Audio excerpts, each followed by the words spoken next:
कहानी की शुरुआत में हम एक खूबसूरत महिला को देखते हैं जिसका नाम एलिस है और उसकी उम्र 40 साल है। एलिस पिछले 8 सालों से पेरिस की एक फैशन मैगजीन के लिए काम कर रही है।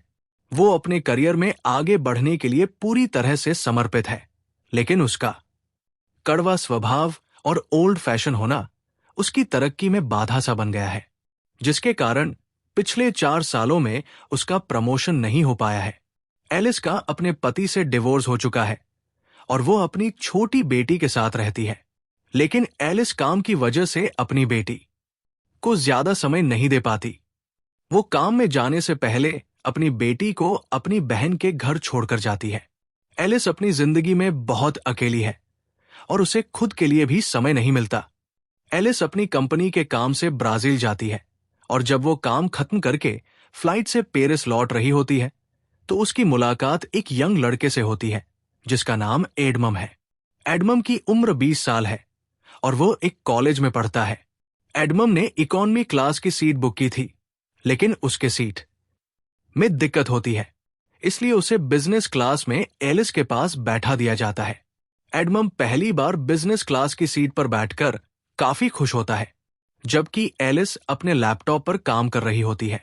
लैंडिंग के दौरान प्लेन में तेज टर्बुलेंस शुरू हो जाती है, जिससे एलिस बहुत डर जाती है और एडमम का हाथ पकड़ लेती है। ये देखकर एडमम मन ही मन बहुत खुश हो जाता है, क्योंकि पहली बार किसी लड़की ने उसके साथ ऐसा किया था और वो एलिस से आकर्षित हो जाता है। कुछ देर बाद प्लेन लैंड करता है और एलिस जाने लगती है। एडमम उससे बात करना चाहता है, मगर एलिस सिर्फ बाएं बोलकर निकल जाती है। तभी एडमम देखता है कि एलिस का पेन ड्राइव सीट के नीचे गिरा हुआ है।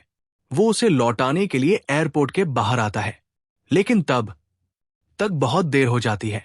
एलिस अपनी बहन की कार में बैठकर निकल जाती है और एडमम बस उसे जाता हुआ देखता रह जाता है।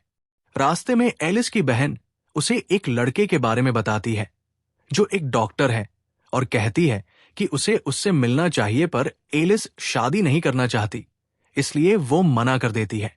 इस पर उसकी बहन नाराज हो जाती है। वो चाहती है कि एलिस किसी अच्छे लड़के से शादी करके एक नई जिंदगी की शुरुआत करे।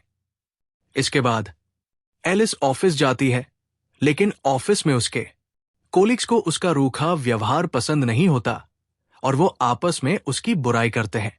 हालांकि ऑफिस में एलिस का एक मेल फ्रेंड है जो उसे हर चीज में सपोर्ट करता है। ऑफिस के एक स्टाफ मेंबर एलिस को बताती है कि एडमम नाम के किसी लड़के का कॉल आया था, वो तुमसे बात करना चाहता है, लेकिन एलिस ये कहकर मना कर देती है कि वह किसी एडमम को नहीं जानती है।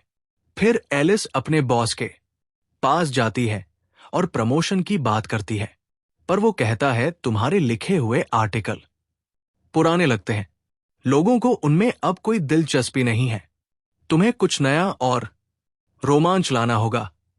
अगर ऐसे ही चलता रहा तो मुझे तुम्हें नौकरी से निकालना पड़ेगा।